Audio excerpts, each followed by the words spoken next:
So, yan na nga mga kalyabe, ano? So, ito yung mga pwedeng maging dahilan kung bakit nag-overheat yung ating sasakyan. So, ito, ayan, kung mapapansin nyo, ayan, oh, ayan. Alright, mga kalyabe, so ito si Bossing. Siya yung kapalitan natin.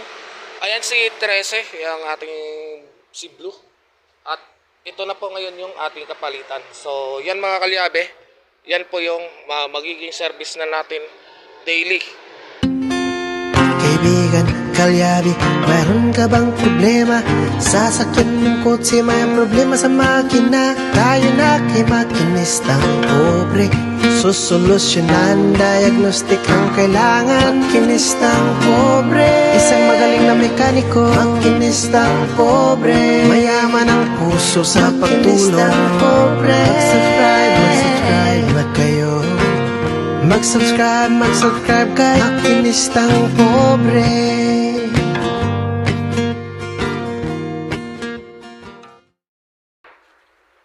Alright, magandang araw po sa ating lahat, lalong-lalo na po sa ating mga subscriber dyan, sa ating mga OFW dyan sa mga panig na mundo. Magandang araw po sa ating lahat. So mga kalyabe, ano nga ba yung mga pwedeng maging dahilan kung bakit nag-overheat yung ating mga sasakyan?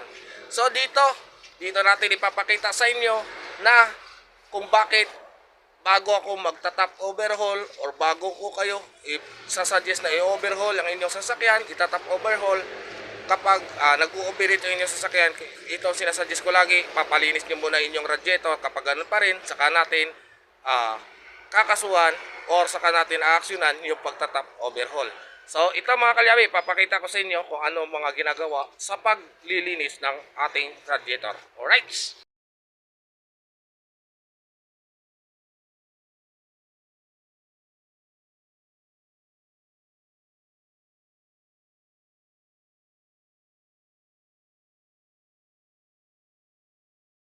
So yan na nga mga kalyabe, ano? So ito yung mga pwedeng maging dahilan kung bakit nag-overheat yung ating sasakyan. So ito, ayan, kung mapapansin nyo, ayan, oh, ayan. So baradong-barado po yan, oh, ayan.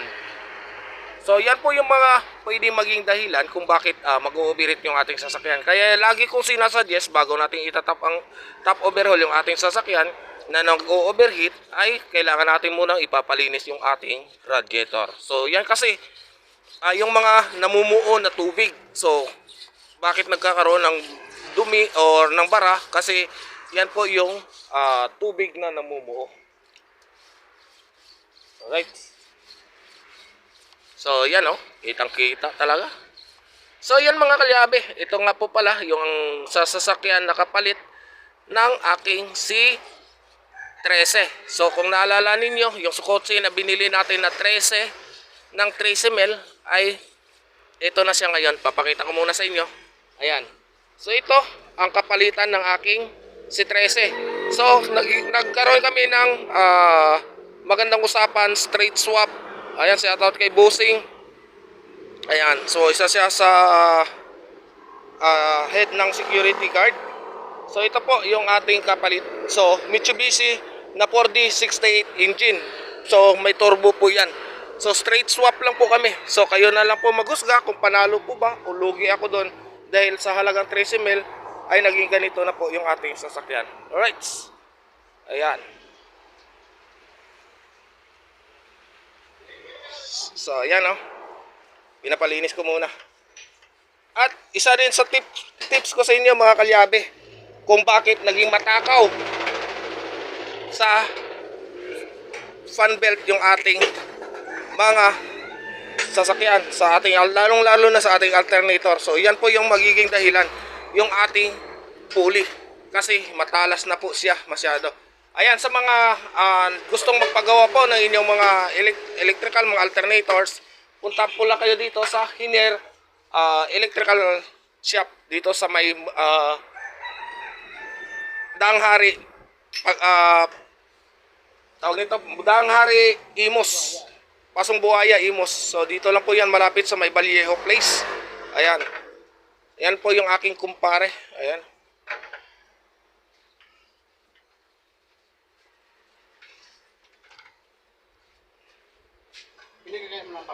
Alright. Alright, so mga kalyabe, ayan. So Pinapainal na lang ni Manong. Ayan, so kita nyo, paradong parado talaga. Oh. Hirap sundutin po yan. Yan yung namumuo na, yung tubig na namumuo. Ayan, parang naging stalagmite na siya. Ayan. So naging putik yan na namuo. Ayan, so kaya nag-a-advise ako lagi na gumamit po tayo ng coolant. Kasi yan po ay para maiwasan po natin yung pagmumuo ng ganyan ng tubig. So, mas the best kasi pag coolant talaga. Ayan. Iwasan po natin ang gumamit tayo ng tubig na galing sa mga deep well. Ayan. So hanggat maaari, mineral water o criminal water. Huwag lang criminal water. Pre, gagamit sila criminal water. Tingnan niya. Oo. Pinapatay tuloy yung butas ng radiator. Criminal water eh.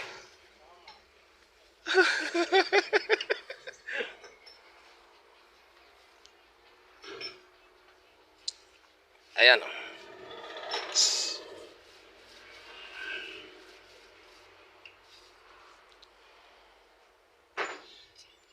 Pre, ang galing ni Tatang magsundot, no? Ang dami na siguro nasundot ni Tatang nito.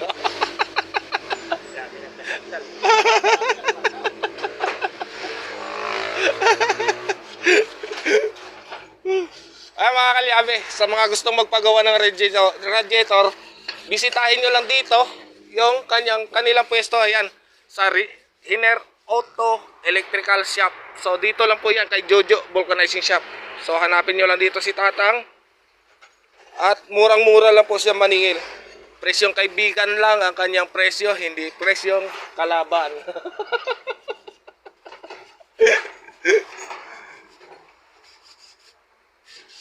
Ayan o. So medyo marunong naman tayo maglinis ng radiator mga kalyabe. Kaso masyado na tayong maraming alam. Baka sabihin ng iba, halos lahat na lang pinakyaw natin. Ayan o, kita niyo mga kalyabe. Hirap na hirap si Tata magsalsal o. Ay salsal.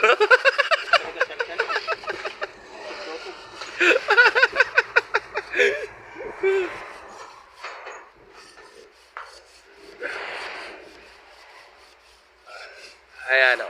Hirap si Tatang magsundot sa tigas ng butas. Ayan. So lilinisin pa yan at ibabalik yung kanyang cover. So tingnan ninyo mamaya pag tinanggal yung takip dito sa ilalim mga kalyabe. Makikita ninyo. Ayan o. Ayan o. Ops! Ano? Napakalinis o. Yan mga kalyabe. Yan po yung naging dahilan ng mga nagpagbabarado ng ating radiator. So may ipapakita lang din ako dyan sa inyo sa bandang dulo yung picture kung ano yung tsura ng ating radiator nung binuksan kasi kanina hindi natin na-vlog kaagad. Ayan.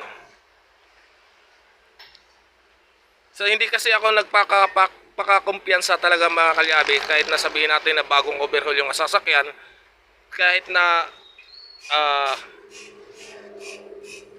sinabi nila na pinalinis ang radiator, hindi talaga ako nagpapakakumpiyansa nun. So ginagawa ko talaga niyan, pag nasa akin na yung sasakyan, talagang pinapalinis ko talaga lagi ang radiator. Kasi iniiwasan ko doon yung kanyang pagbabara. Ayan. So isipin nyo, binabras pa yan. Oh. Ayan, sa gusto magpalaban, nandito si Tatang. Magpalaban ng radiator.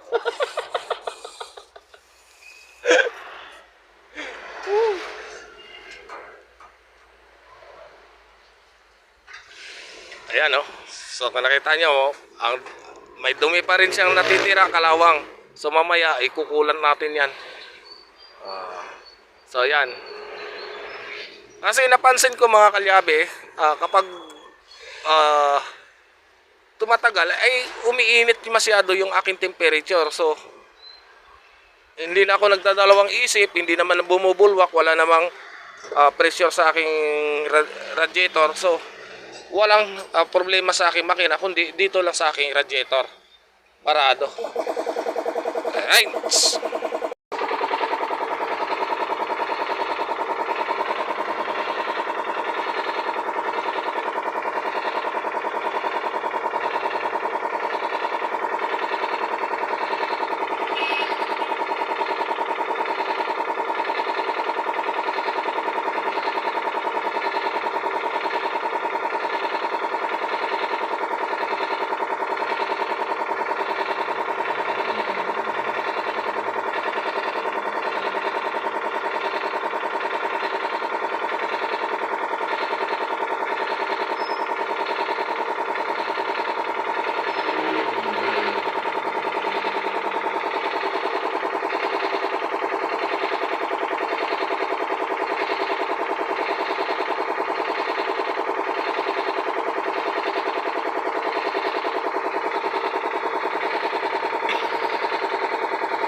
So, ganyan mga kalyabe yung paglagay ng sealant.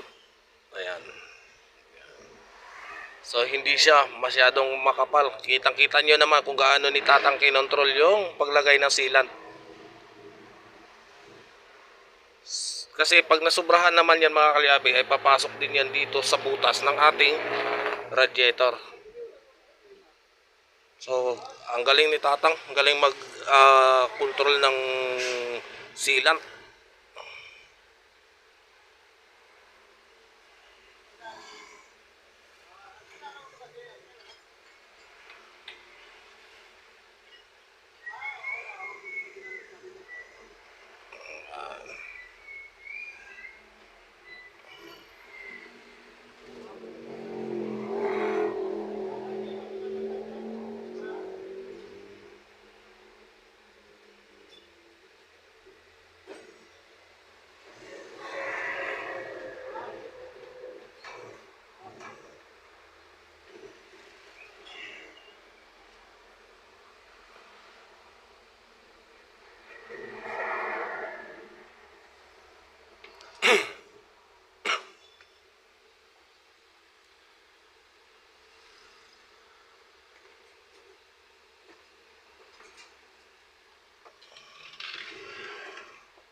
Ayan si mga kalyabit, nilalak na. Ayan, nilalak na po ni Tatang.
So ito mga kalyabe, kapag wala ka talaga kasing pambili, hindi mo na kayang bumili ng bago, ito talaga yung pinaka the best remedy.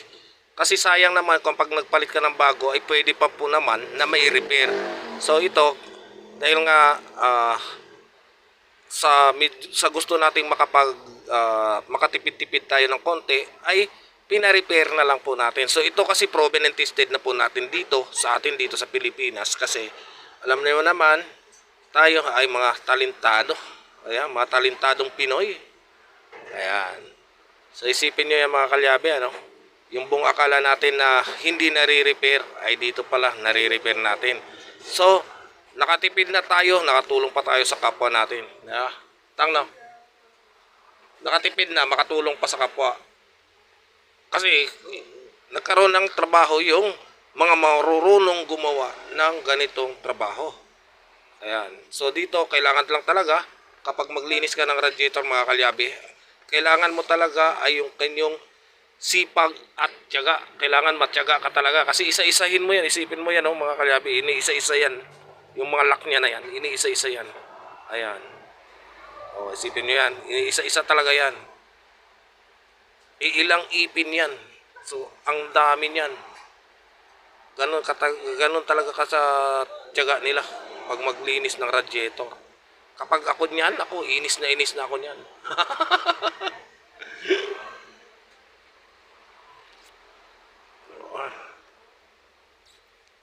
Tatitle ko dito, how to repair radiator.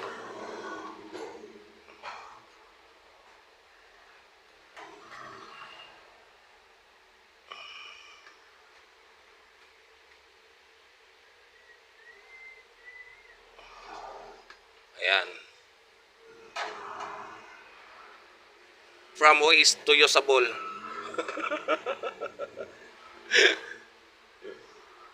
Otang, basura na sa iba, mapagtsatsagaan pa natin, no. Tang, basura na para sa iba. Sa may mga kayang bumili ng radiator, ay tayo hindi natin kaya pa.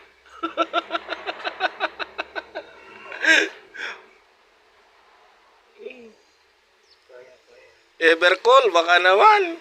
Produkto nyo to.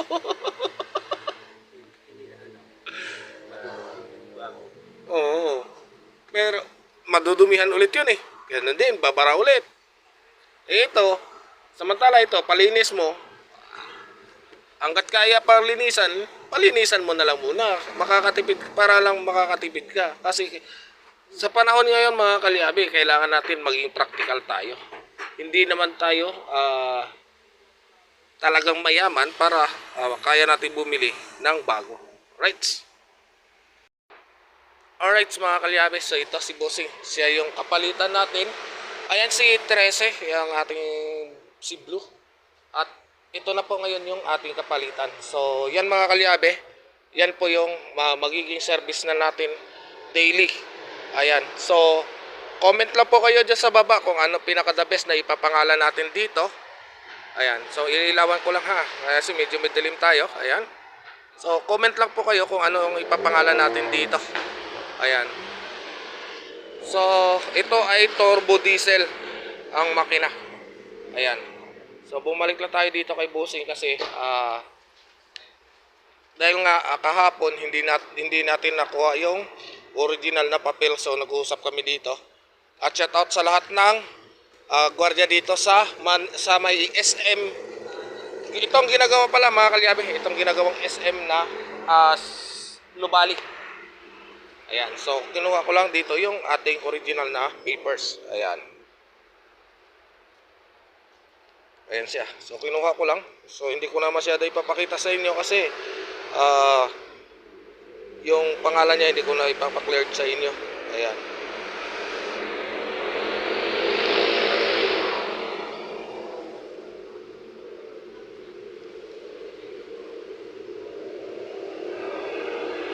Ayan, at ito si Blue. Ayan.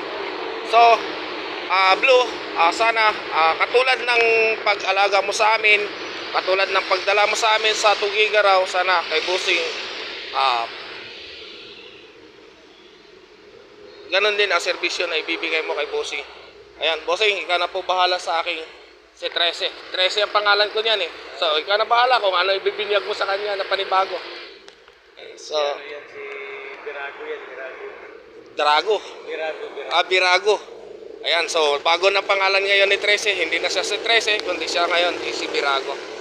So ito naman sa atin, so hindi pa natin ito napapangalanan. So nasa sa inyo po mga kalyabe kung anong gusto nyo, ipapangalan natin dito sa ating bagong service, bagong katuwang na naman natin sa ating mga lakbay. So baka malayo-layo na rin ang mararating nito. Ayan. So kung napansin nyo, dyan sa ating previous vlog kanina, nakita nyo naman kung paano natin inalagaan kaagad at kung paano natin mag-maintenance ng sasakyan. So una natin kaagad, pinalinis natin yung kanyang radiator. So ito so far, nakarating na tayo ng Tagaytay at dalawa na ng ating natulungan doon. At shout out kila sir, at alam ko panunuorin niya daw ang aking mga video. So hindi ko na kinuha yung kanyang pangalan at hindi ko na rin binablog katulad nga ng sinasabi ko sa inyo mga kalyabe. Na once na madaanan ko sa daan na nasiraan ay talagang hindi po ako hindi ko po talaga isinasama sa aking pagbablog. Pero ito binanggit ko lang dito at salamat sa kaila sir dahil binigyan tayo ng pangmerienda. Pero although ayaw ko talaga sila singilin, pero sabi niya dahil nga sa naging honest ako sa kanila dahil alam ko sabi niya kung sa iba siguro yon baka kung kinasuhan na siya ng kung ano-ano at mapagastos sila ng malaki. So yun ay dahil lang yon sa kaniyang battery. So battery lang naging problema ng ating tinulungan sa daan. Right, so ito paalam muna sa iyo 13 at good luck sa iyong bagong amo. Ayan. So inalagaan na kaagad oh. Binihisan kaagad. Ayan oh. Binihisan na kaagad. Ayan, binihisan na siya. Alright. Bye, makinistang pobre. Para sa ito, bye. Kaibigan, kalyabe, meron ka bang problema? Sasakyan mong kotse, may problema sa makina. Tayo na kay makinistang pobre. Susolusyonan, diagnostic ang kailangan. Makinistang pobre. Isang magaling na mekaniko, makinistang pobre. Mayaman ang puso sa pagtulong. Pobre, makinistang pobre. Mag-subscribe na kayo. God bless, bye.